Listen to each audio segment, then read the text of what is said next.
Okay, guys, here we go. At some point, I'm going to start editing these, but it's not that big of a deal, I don't guess. Okay, we're going to talk about groupthink today. And hang on just a second here. Groupthink. There it is. Okay, cool. Groupthink, what is it? Okay, here's the definition of groupthink. Groupthink refers to a deterioration of mental efficiency, reality testing, and moral judgment that results from in-group pressures. That's a bit of a mouthful, and we'll explain it or unpack it in greater detail here in a half a minute. The term goes back to a psychologist by the name of Irving Janis. This would be him here.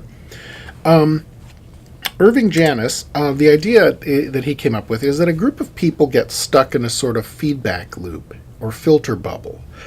Members who disagree keep their mouths shut because they don't want to lose the friendship and esteem of the others. In a groupthink situations that have gone horribly wrong, oftentimes it turns out that a majority of members actually had their doubts but were keeping a lid on it for fear of being identified as, an other. They suppressed them because they thought they were the only ones in the room to harbor them, and then later on they found out that everybody was thinking the same thing, which was, what the hell are we doing now? Basically, this is the same kind of combination of fear and obsequious and self-doubt that brought us the story of the Emperor's New Clothes, that fairy tale story about the swindler that sold the Emperor a new set of clothes, and so he's running around down the street in his underwear saying, look at my new clothes, because, anyway. Now, as this groupthink dynamic sets in, members become ever less receptive to contact with people who disagree with them. Being constantly surrounded by groupthinkers, members of the group develop a false sense that the group's policies are so solid and so right and so obvious that anybody who disagrees with them is either stupid or the enemy. This is a sort of a rhetorical tradition that goes back to Woodrow Wilson, who famously considered people who disagreed with his vision for the country to be actually evil people. Naturally, the more people think that, though, the more reluctant they are to air doubts for fear of also being labeled as the enemy or an evil people. The most famous example of groupthink is President Kennedy's decision to invade Cuba during the Bay of Pigs fiasco in 1961. It is not famous because it's the best example. It's famous because Janis used it in his initial research. But it's a good example anyway. It's a perfectly serviceable example of groupthink. Kennedy yearned to overthrow Castro. I mean, it was personal for him. Kennedy remembered what a wonderful time he had in Havana before Cuba went communist or whatever. And, so his advisors knew this, and it set the conventional wisdom for the group.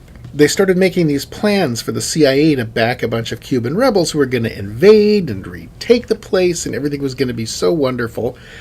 And, well, it didn't work. They overestimated the capabilities of the rebels and the CIA. They didn't bother to collect good information about the Cuban Defense Forces. They underestimated the level of support for Castro among the locals, and they neglected to think about how awkward it would be if anything went wrong, because they couldn't send U.S. troops to rescue, right? It would be like, sorry, guys. So, why not? Because they were in their own personal worlds. They had synchronized their personal worlds with Kennedy's, and the power of groupthink had made it possible for them to get enough feedback from outside of themselves to feel like they were more or less synced up with reality when in fact they were not. It was a synthetic reality that they had consensually built together. You will probably recognize some of this among your political opponents today. Both sides engage in this sort of thing. If you're, part of anybody's quote-unquote base, you probably are getting, there is at least an effort being made to synchronize you through groupthink tools.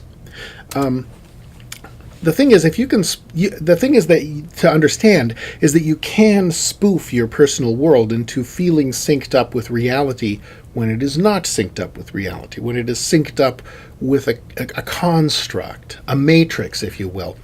All you need to do is have lots of connections outside of yourself to others who share the same delusions or the same outlooks. And a little bit of willful ignorance is helpful too, but not really necessary. This is the part, of course, where I'm going to start talking about how bad groupthink is, right? And the part where I bring up the Nazis and stuff, because you know how much I love to get Godwin's Law involved in these things. Okay, if you like, but there is a problem.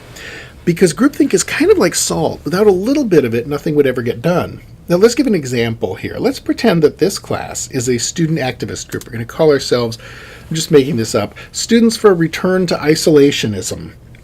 And today in our meeting, we've achieved consensus on a platform for our group, which is a return of all U.S. forces from overseas and the cutting off of all government-sponsored foreign aid. Now, the problem is, some of us are going to disagree with one or the other of those things. Somebody is going to hold her nose and go along with the plan to bring all the troops home.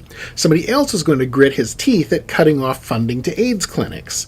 And knowing the group as the group, they might not open their mouths to object because they're deferring to the consensus of the group. So, it can't be perfect. There has to be a little groupthink, or the whole thing won't work. Nobody will ever agree on anything. Hippie groups are famous for saying that they're going to operate on a consensus basis, which basically means that everybody has to be unanimous about wanting to do a certain thing, or the thing won't get done, and then nothing gets done because somebody digs their heels in.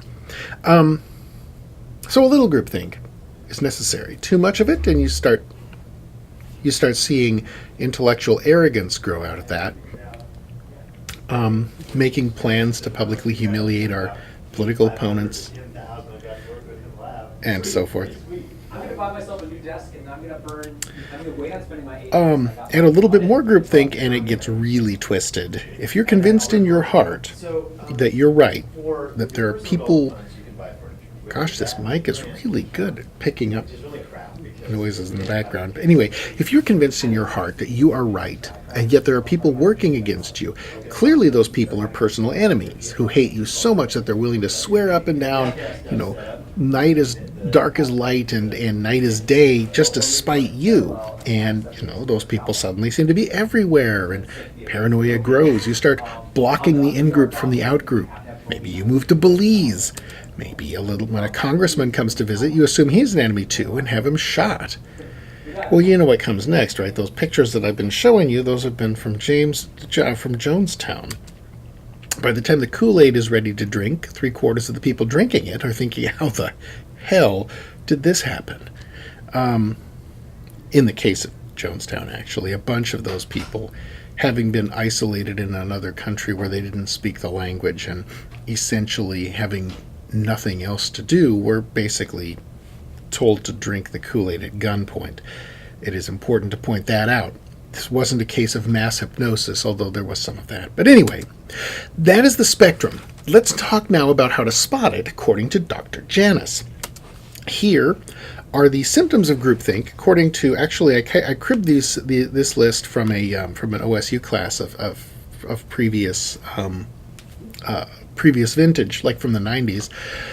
Illusions of intellectual invulnerability, which lead to people taking foolish risks and doubling down on earlier bad decisions. Unconditional belief in the moral rightness of the in-group, no matter what terrible activities that in-group undertakes. Deliberate use of bullshit to rationalize and justify anything that might challenge the group. Usually bullshit designed for others to consume, of course. Stereotyping opponents as stupid, weak, or evil. Notice that those are leading to a dehumanization effect. You dehumanate them, then you can do bad. Anyway, self-censorship to avoid disturbing group consensus, assuming silence means agreement, deploying social pressure and physical threats against anyone who disagrees. And by the way, these notes do predate our current president, who has a strong focus on loyalty among people who work for him. Loyalty is kind of a red flag. I don't want to make a political statement with that, but I do want to point out that it is. People who are in kind of a groupthink space have a tendency to place a high value on loyalty. The appearance of mind guards who shield other members in the group from exposure to dissenting views because we don't want the children to be corrupted and so forth. Okay. Janice also makes some suggestions for how to avoid groupthink. Some of them are basically platitudes. He'll say things like, all effective alternatives should be examined. Oh, okay. But some of them are actually quite helpful. Asking for critical evaluation so that nobody thinks that they need to go along to get along. Say, I want you guys to be critical about this. Talk, are we making the right decision as a group? The leader should never express an opinion before soliciting the opinions of other members of the group.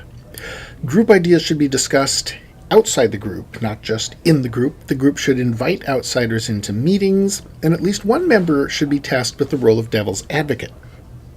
That one is actually very helpful. Finally, most importantly, according to Janice, and actually this is absolutely true, value real diversity. Not diversity of ethnicity and sex, diversity of background. So, the idea being if some members are country club members and others are, working class people, if, one of them grew up in mainstream society and another one grew up in an immigrant community, you probably won't get too much groupthink because people won't have the same habits of mind. According to Janice, one of the main reasons that the Kennedy people were so susceptible to groupthink was because they were all so alike. They were rich, they were male, they were all Ivy League 40-something members of the Democratic Party. No one had the perspective to be able to call bullshit on their bullshit. Okay, so how much groupthink is too much groupthink? Really, the number one red flag, the one that pops up at the border between effective and scary, is that focus on loyalty. Look at how a group treats its apostate members.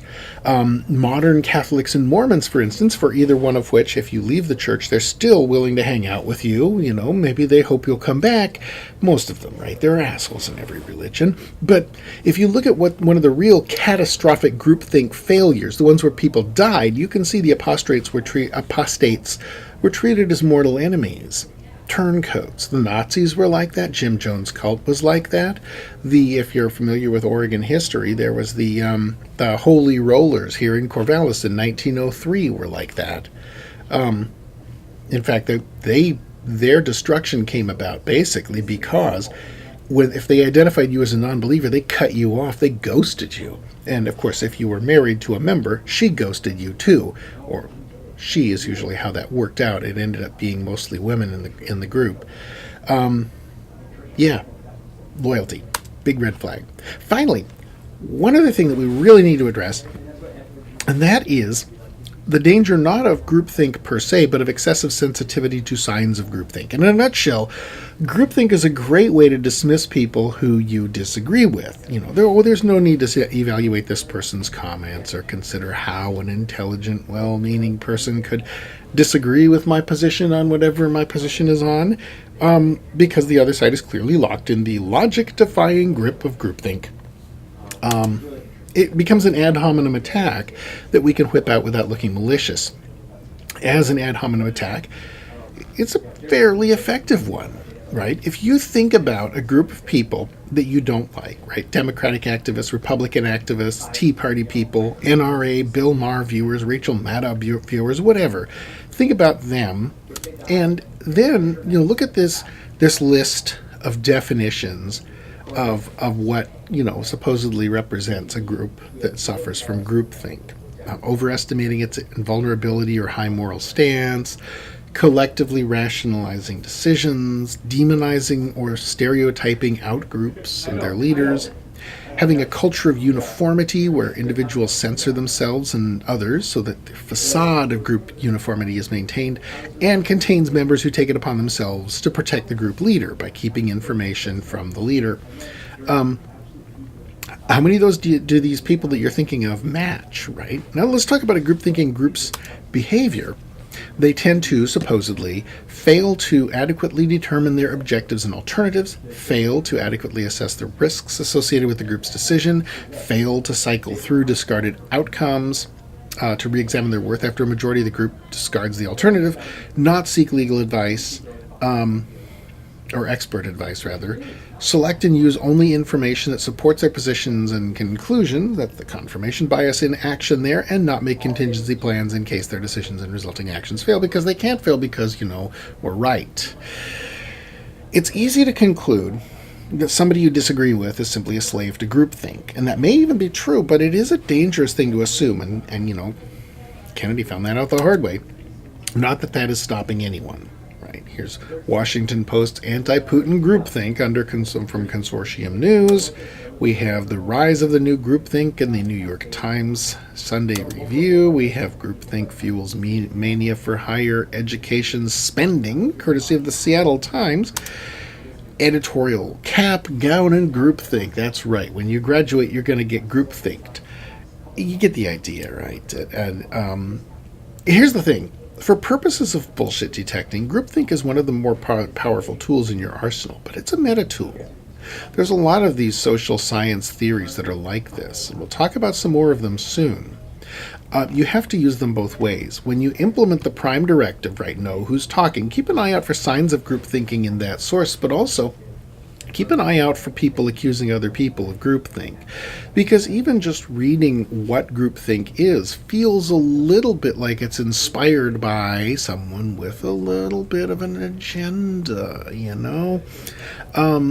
Stuff that Cass Sunstein is involved with often has a discernible libertarian agenda. I believe we talked about... I don't think we've done availability cascades yet. That's right, it was just a video. So we'll have more to talk about that when we get to availability cascades. Because really, social science can be and often is subtly weaponized. And being a good bullshit detector involves noticing that. Because what a good storyteller, what a good bullshitter, what a good salesperson wants you to do is take the ride. Sit down, kick back, relax, and go with it. And what you want to do is have enough internal resistance that you're looking at little details and going, that's funny. I'm going to give you an example just off the cuff. This actually happened just a little bit ago. You may have heard about this. There was a couple and a homeless guy, and the homeless guy apparently came across the woman stuck in her car and gave his last $20 so that she could fill up her gas tank. And oh my gosh, what a wonderful thing to do. Poor homeless fellow, giving up his last $20. So she did a GoFundMe. She raised $400,000 for him.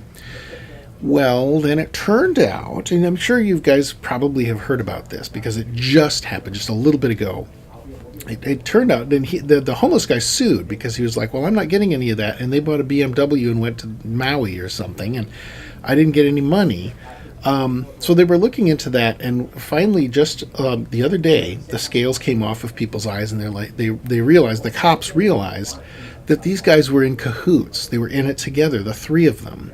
They made up the story about him giving his last $20 so that she could get home in her car, so that they could put up a good, GoFundMe, raised a ton of money, but then the couple decided to screw the homeless vet over because they figured he wouldn't go to the cops because then they would all get busted. So he went to the cops, and they all got busted.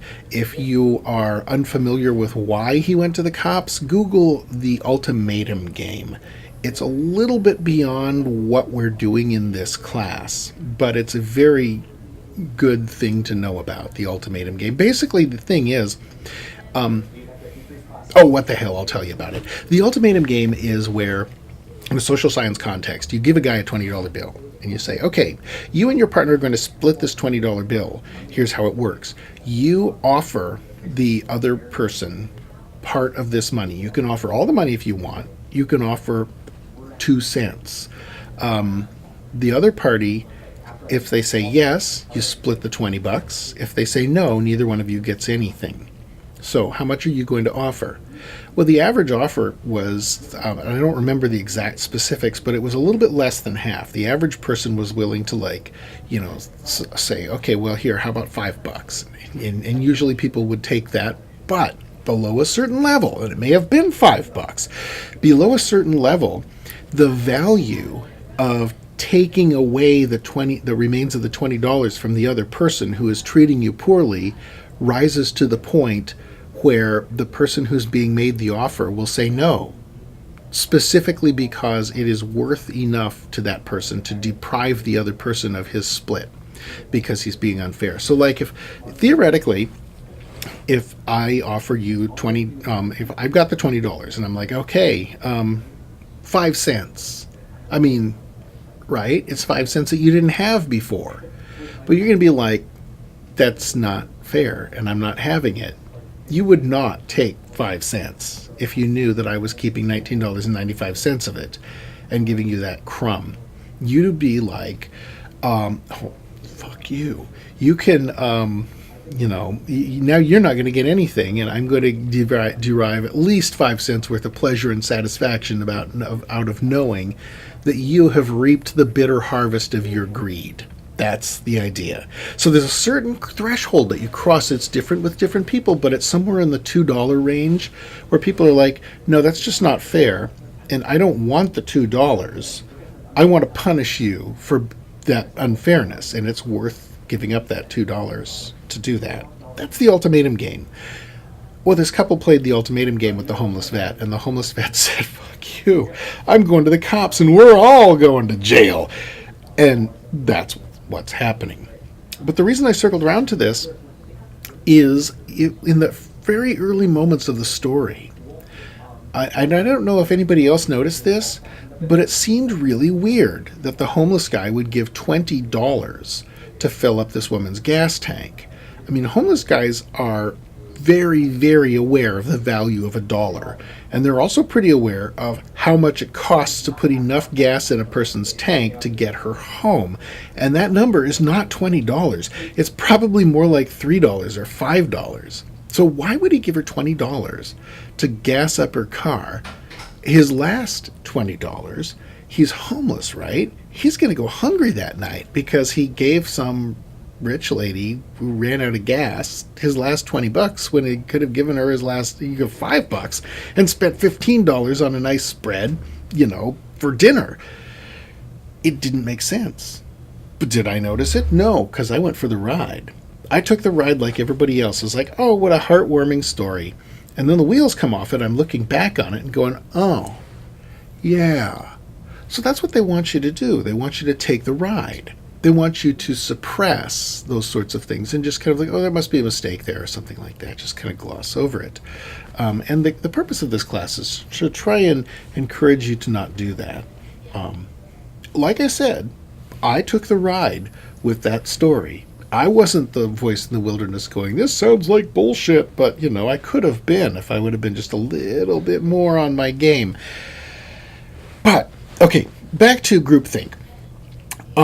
When somebody claims their opponent is in the grip of groupthink, it can be a subtle ad hominem attack, and a lot of true believers can't resist taking that on. So sometimes when they think that they're subtly making a point, they're actually tipping their hand. And, it's like, well, obviously, there's all this groupthink involved with these people, and you gotta, we're gonna love the sinner and hate the sin, because they're just deluded, Anyway, so that's groupthink. And again, this is a social science theory that can be, has been, and frequently is weaponized to dehumanize and explain away resistance that a commentator doesn't want to try to actually understand. It's much easier to say, oh, those people are just in the grip of groupthink. Oh gosh, rural Republicans are being gaslighted.